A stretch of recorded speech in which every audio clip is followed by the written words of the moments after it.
Welcome to your favorite YouTube channel, Cartoonist Kayfabe. My name is Ed Piscor. I'm Jim Rugg. We are a daily YouTube channel with more than 1,500 vids in the filmography. Hit the search field in the front page of the Cartoonist Kayfabe YouTube, and you're going to be able to search for through all those videos and watch some of your favorite comics getting talked about by the kings of Kayfabe. We have a Patreon where the King Kayfabers join us and can hang out in our new and improved live stream as we record these videos. Completely mitigates the Kayfabe effect. And we have the Cartoonist Kayfabe Tober prompts for you right now. Still a couple days left to go in October. Don't powder out. Continue to post these images, tag us, at us. We will share as many of these as possible, and it's always cool to see your handiwork. Without further ado, Jimmy, we have this handy dandy copy of 8-Ball number 7 right here, and very specifically, over the course of the past week and a half, it occurred to me we didn't do a proper Art School Confidential video yet, man. It has a movie and everything, inspired by 3-page comic. Yeah, this is, thinking about this, one of Clowes', it's hard to even say like most famous comics because he's got so many of them. Here's why it's famous. It's viral. Yeah. In the days before the internet, this thing was Xeroxed and hand built around college campuses, art programs, tacked up on the little bulletin board next to the next week's events. So viral before the term existed. Yeah, you would read in interviews about Clowes hearing how it would be photocopied and photocopied and photocopied to the point of near illegibility. Right. And passed around, and it makes perfect sense. Like, I don't know how many schools I've been to in their art departments, but it feels like every single one of them, you would have some stuff here that really cuts close. like kind of painful if you're in the middle of those programs. Absolutely, man. I went to an art school for 1 year, and I feel like I've experienced each one of these panels, but there's some additions that one can do. Like, for instance, the critique session.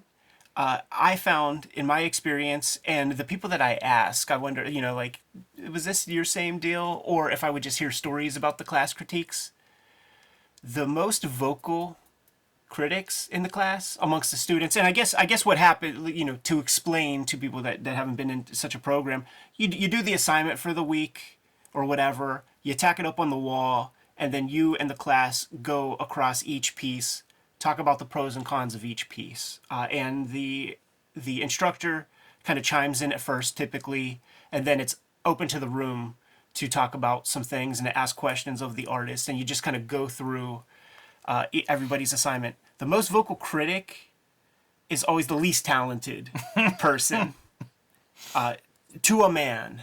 That's never not been the case in my personal experience and for what I heard from lots of other people.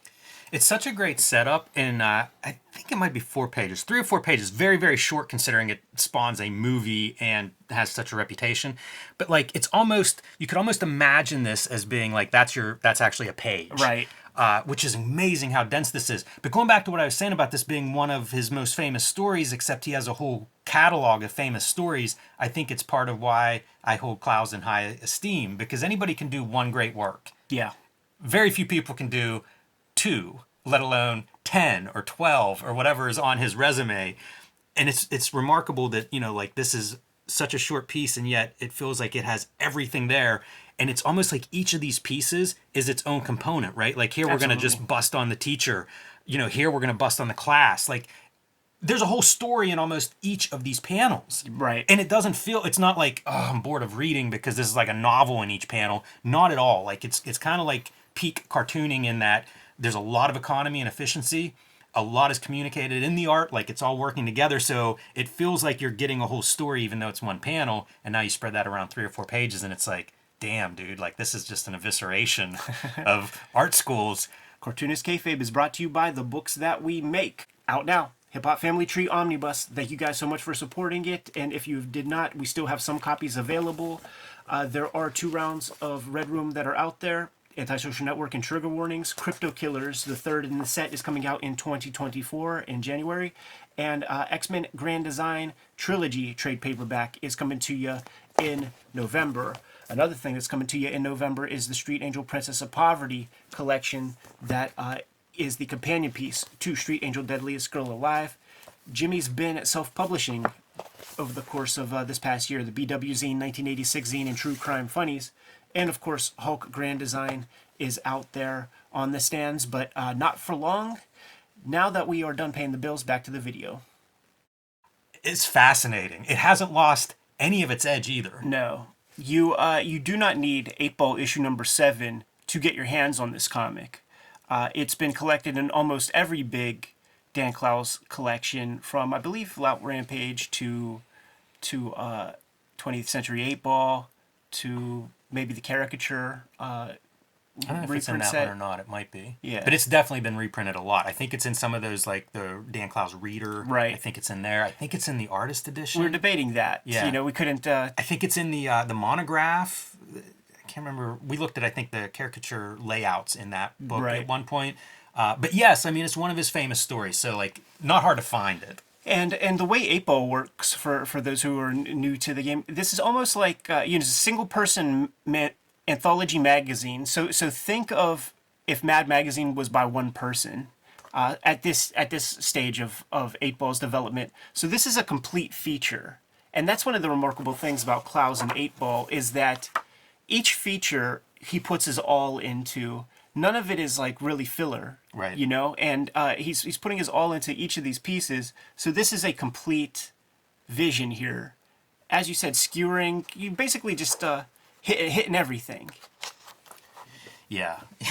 Yeah, everybody. And- the students and the faculty, the school itself. You get the sense that this is, when young Dan Clowes is going to school, this is what he's hoping to get, you know? Like we did that shoot interview with him, and he said that, you know, his favorite teacher was the guy who taught lettering, and every single other person in the class like could care fucking less, but it was a technical pursuit, and so you got the teacher right there. This is a photo airbrushing class, mister. Take your Picasso stuff and go to Paris. One last piece. When you look at this, like the title, Art School Confidential, this is almost like those 50s educational scare Right. movies, you know, like this dude's going undercover to expose what's happening here. A tell-all piece. It's very much of that time, and it feels like this is stuff that Clowes would collect. And whenever he's doing Lloyd Llewellyn, there's a lot of talk of it being this like 50s, 60s kind of, I don't want to say homage, but, you know, it's clearly set in that era. In many ways, this is a reference to that era, Right. and to the filmmaking and even the tone a little bit, but completely updated visually and subject matter, so it doesn't quite feel that way, but there's definitely some echoes of that media that he probably collected. And some of that stuff that Clowes experienced at Pratt, I think it stuck with him, because it feels like there's some very specific case samples here, and he will call attention to a couple of those pieces. Even in places like the Ghost World movie, he kind of perfected some of his thoughts about, you know, Art School Confidential in that, where you have Enid going to her art classes. You know, the famous tampon in the teacup thing is mentioned in Ghost World. There's the one kid in class who just draws some like Thor-like, I just want to draw a guy with a big hammer. So that's that's this kind of thing. I think there's a dude in the movie Art School Confidential, and he draws cars. Like these kind of schlocky cartoon cars. All of this stuff nails it, man. Cutting promos on the ugly art students, cutting promos on the ugly art models, the various attitudes of the different students. Yeah, it's archetypes. I love Joe Pro also, because you have that guy. You have that have person all of who's it. just better than everybody else, better than the teacher. Who's getting the work.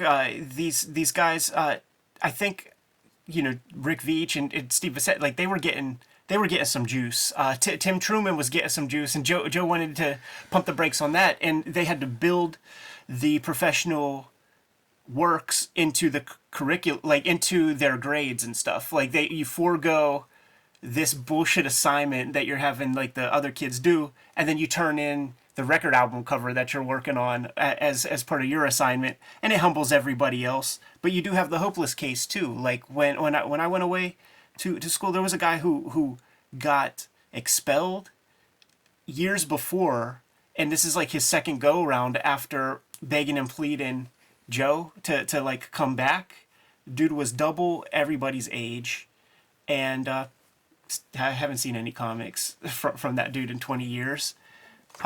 Mom, see, we didn't have that. There wasn't like the Hausfrau continuing kind ed of student, but I hear tell that exists in these programs. I would have these people in sometimes they'd be in like the general, like the classes outside of the art department. I'm trying to think if I had any older students, but they were so different. And I look back now and it's like they were the best students for the most part. Like they got their shit done. Yeah. They were professional. They were mature. Yeah, of course. But it felt so weird being in a class and it'd be like, and they were probably like 31. Right. You know what I mean? In my mind, they were like old and ready for retirement, but not the way it goes when you're 18. This phrase is a great panel. always hit me, man, because like you would hear that in every single class. Only one student out of 100 will find work in their chosen field. The rest of you are wasting your time. Blah blah blah. But then the gag is the thought balloon that connects to every student being like, "I'll be the one." Right, totally. That was rhetoric that was espoused constantly, and I remember like one of the top dogs at art school, he saw this comic I was working on, and I was using a stipple technique. And he's like, what you gotta do is you gotta get your foot in the door and you gotta draw some Spider-Man comics. You bring in the bacon, and then you could take your time and you could do this kind of thing, man. We have so-and-so in this school, and he had some work at Fantagraphics, and he never made a dime. Like you're in trouble if that's your entire pursuit.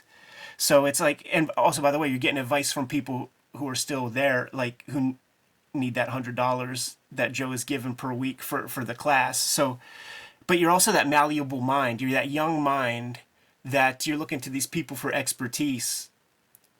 But if they were experts, they probably wouldn't have time to be there. Yeah, right. Doing that sort of thing. So it's a very complicated pursuit because you also do get something out of that education.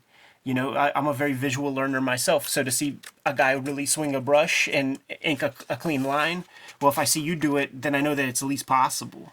My advisor was a painter, and she told a story. For this version of the story was she had applied for a job. I can't remember what school, Michigan, somewhere like that, and it was 1,200 applicants for the position.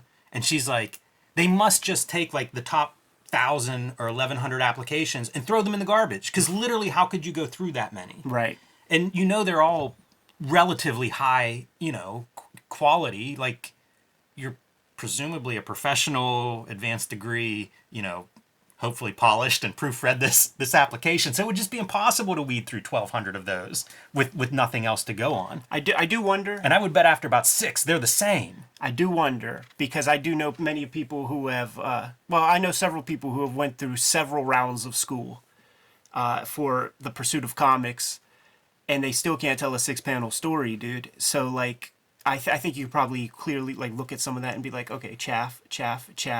Here's a good thing. I do wonder, like, we get lots of material that comes through, and so much of it is good, but there will be the exceptional, and you notice it. Yeah, definitely. Speaking of exceptional, think of how early this is in Clowes' career, right, and how good this strip is. It's totally hard to believe like what he's evolved from this strip, because like I don't know, man, it feels like this could be a pinnacle for most cartoonists. This would be better than anything they've ever done. This piece right here rings so true to me. There are works of art I'd give anything to see again, and he's trying to approximate this image that he remembers from school.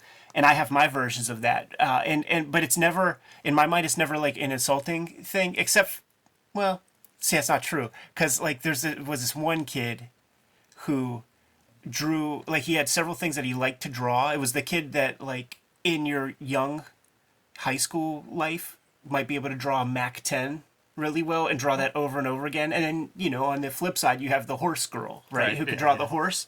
This dude would draw Predator, a front-on view of Voltron, which became his nickname, Voltron, and Zappy Eyes.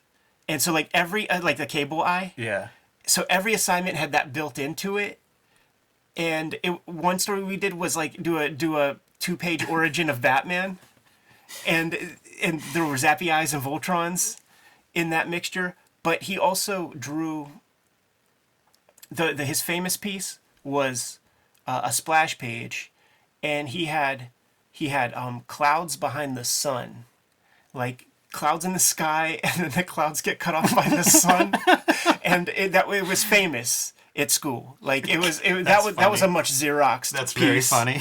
That we passed around, and of course the kid was not listening and doing the assignments, and this is not a Wesley Willis of comics type character. This is a schmuck, and he got kicked out. Like, it'll take a lot for Joe Kubert to not take your fucking loot. I was gonna say it takes a lot for most schools, right?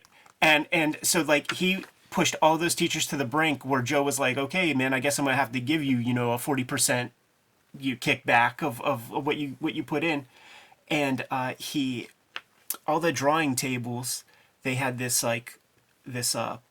green cover, and it was kind of like wood glued or epoxied on, just because before that kids were using X-Actos on the tabletops and shit, and they wanted to prevent that. So he pulled his off and got everybody to sign it. And as he's leaving after expulsion, he like looks back and he's like, "All right, everybody, I'll see you at the top." And somebody in the class was like, "What's the top? Is that a restaurant?" That's so sad. That guy had such a good line, and then someone shits on it. With a better line. Yeah, right. Man, I love this panel, and it's the lettering. That's the saddest, most perfect sound effect, and it's because it's small. Right. Like, it's so good. It's phenomenal. Fantastic body language built in there. No better facial expression for that piece. And notice that very specifically, it's Pratt Institute Bachelor of Fine Arts, which Clowes does make it a point at the very beginning to put D. Clowes BFA right there. Just shitting on the whole institution. And, I recently read Kitchen Confidential, Anthony Bourdain, and he's going over statistics of, restaurants that fail. And we know about statistics with like comic shops that fail and stuff like that. And the statistics, the 1 in 100 statistic that was given here, it's because most people are hacky, really. Like, the dedicated person who really kind of has no plan B and is really putting all their effort to it, they're gonna probably do well. That, like, it's the serial, and Bourdain points it out in the book, it's the serial entrepreneur people who are trying to have a lot of businesses, and they're like, oh, we'll put a restaurant in here, who don't have that dedication to kind of keep the thing going. So you could read this of two minds. You can it's one of those things where it's like it feels insurmountable, where you're like, oh man, it's tough. But if you are running away from home and joining the circus, which is comics, you got a good shot. You just got to kind of put in that high level of dedication. But you know what this part also reminds me of is that sequence in Understanding Comics where Scott McCloud is breaking down the possible job opportunities that are in comics, where it's like one person, you could be an assistant to a bigger person. Another person can have a very sound skill set, be the artist. You're sitting at the con with no people coming up to you, and you look over at the hot shot, and you cross your arms and smile and say, he can't even draw backgrounds, and like that type of shit. So a lot of ways to skin the cat. Yeah, definitely. It'd be interesting to contrast this with like one of those early 20th century books that are like all the jobs in comics, right? Because they used to pitch that, like ink companies would make those books. It was amazing.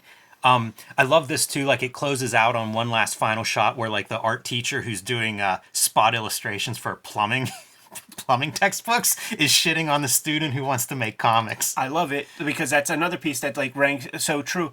And thankfully, I had Clowes in the back of my mind before I went off to art school.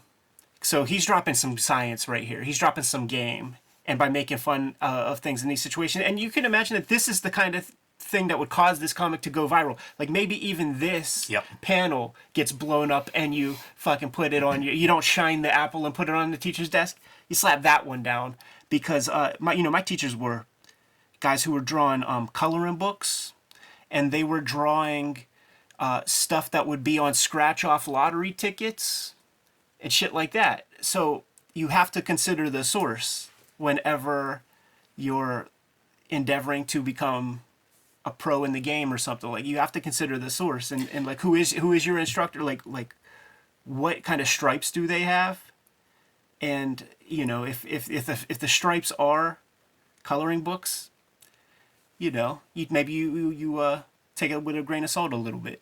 It is interesting to think, like, whenever you're the student in the critique, you're paying that school a whole bunch of money to put your drawing up on the wall and have somebody tear it apart. Meanwhile, once somebody comes in with the check, then everybody's just happy enough to do their plumbing textbook illustration. It's like a totally different, it's like the rules change. Yeah, I don't know about that, man. Like, I mean, you do it to kind of keep the head above water at a certain point, but there are much bigger pursuits out there that can be accomplished if you put in that level of dedication. Another note on this comic is I feel like it works really well as individual panels. Like Absolutely. you talk about, like, that could be a viral panel. It's a cartoon. Almost any of them could be that way. Yeah. And it's very divorced from, say, like, I don't know when this comes out. I think it's early 90s. But divorced from, say, an image style where it's like, I'm going to make each page have an anchor, and it's going to be almost like the page is the thing. Like, I'm going to sell this page, as opposed to, like, each panel is its own strong composition, could stand on its own. I think that's pretty cool. Something that I remember becoming conscious of at some point, where it was like, make each panel a strong composition. They should stand on their own and they should work on the page. And then finally, I wonder what Clowes' financial situation is like when he's making this. Mm-hmm. Like, is his income coming from illustration versus this comic? Because, I mean, 7 issues in, like, it's not like there's a bunch of book collections. There might be 1 or 2, but... And even still, a couple thousand copies a piece or something. I kind of wonder about that, too, where, like, this is still almost like he's believing in it or has to do it. It's compulsory, but it's not the... it's almost a sacrifice in a way, making this at the time, probably for paying bills and things. Yeah, totally. I think that in our shoot interview with Dan, we asked some of those questions, and these are questions that I ask almost every single independent cartoonist who was making strong work at this era. I asked it of Dave Cooper. I asked it of Seth. How does it work? Because I know what the royalties are, and I know roundabouts what these sold. So how do you supplement? And he said that it was that catalog of original art that sustained him through many, many, many lean years. So in effect, with the audience that he built, which was an expensive audience, it was a Seinfeld audience, the way that they described that show, it's like, it wasn't the biggest amount of people, but it was a very expensive audience. And he had people, Bob Odenkirk and Crispin Glover. Like, these are people that, like, wrote intros for his books. Simpsons writers, people with some loot in their pockets, and these comics are essentially catalogs of his artwork as well. And then he has his own little catalog that you send $1 to him, and he sends you the thing and what the prices are. So getting rid of pages helped keep him going for a long time. Man, and you think, like, what those pages are now. He told the story on the channel. I implore everybody, check out that shoot interview where I asked him, like, Dan, can you tell us some scary stories? Because I know people that bought $150 8-ball pages, and he was like, the scariest thing was, and thankfully it has a happy ending, is that he had ghost rolled pages, title pages with the letter set and everything. He said that, like, I'll make these pages $50 more than the other pages in the book. He said he learned all this stuff from Bob Burden and how to swag sales and test psychology, and those pages did not sell. And then after that show, like, he was like, I'll just hang on to these, because certainly having a big book is more valuable. Having every page in a book is more valuable than piecemeal pages. Anyhow. We could talk about this all day. There had to be a dedicated Art School Confidential video on the Kayfabe channel. 1,500 videos in, and we didn't do it. Feels like a crime. Good to go, Jimmy? Like, follow, subscribe to the YouTube channel. Hit the bell so that we can notify you when new videos are available. We are a daily YouTube channel with more than 1,500 videos at your disposal. We might have talked about some of your favorites, so search for your favorite comics on the front page of the Kayfabe YouTube channel. Hit the magnifying glass, search for your favorites, check out those episodes. If we did not talk about your favorite comics, you have to let us know in the comments so that we can push your faves a little bit higher up on our to-read piles and make those episodes for you as soon as possible.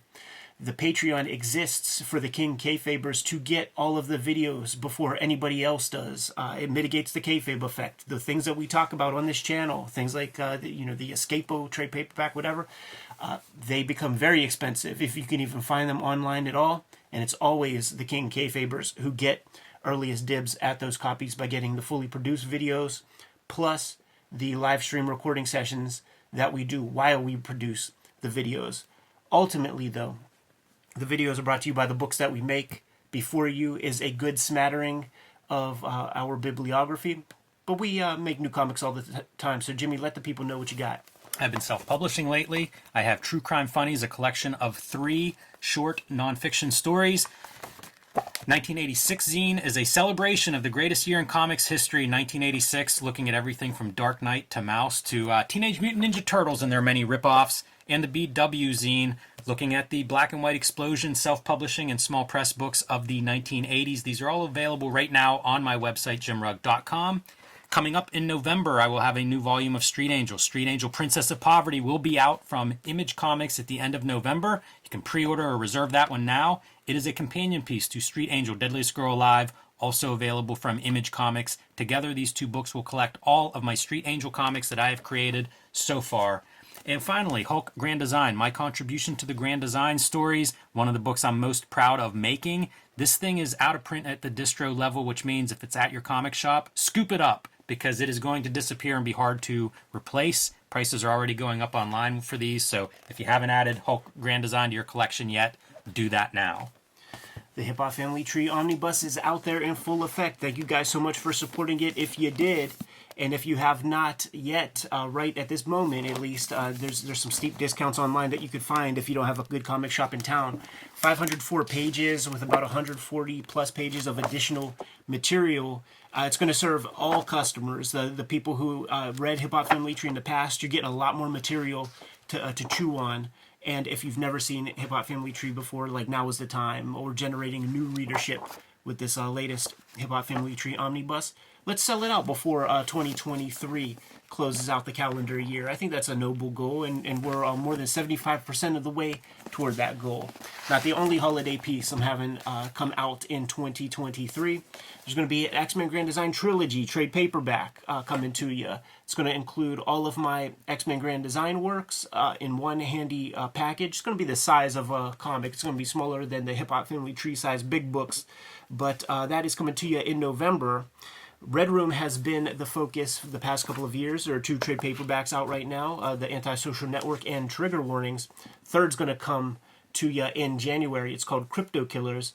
And right now I am serializing my daily strip exclusively to my Patreon. It's called Switchblade Shorties. It's going to be coming out January 1st of 2024. But you could get a leg up and check out those comics before they see the light of day to Gen Pop. Plus, I do streams every now and then here on the Kayfabe channel, producing new comic pages and new strips for that series. So thank you guys who have been supporting that. Let's keep that rocking. The books are the absolute most important part of keeping Cartoonist Kayfabe sustainable to the point where Jimmy and I could collaborate and put these videos together. There are, however, some other ways to support the channel. Jimmy, let the people know. Subscribe to the Cartoonist Kayfabe newsletter at the links below this video. You can also find Cartoonist Kayfabe t-shirts, merchandise, hats, stickers, and more at our spread shop. That link is also under this video. All good ways to support the channel. Give them some marching orders, Jimmy, and we'll be on our way. Read more comics.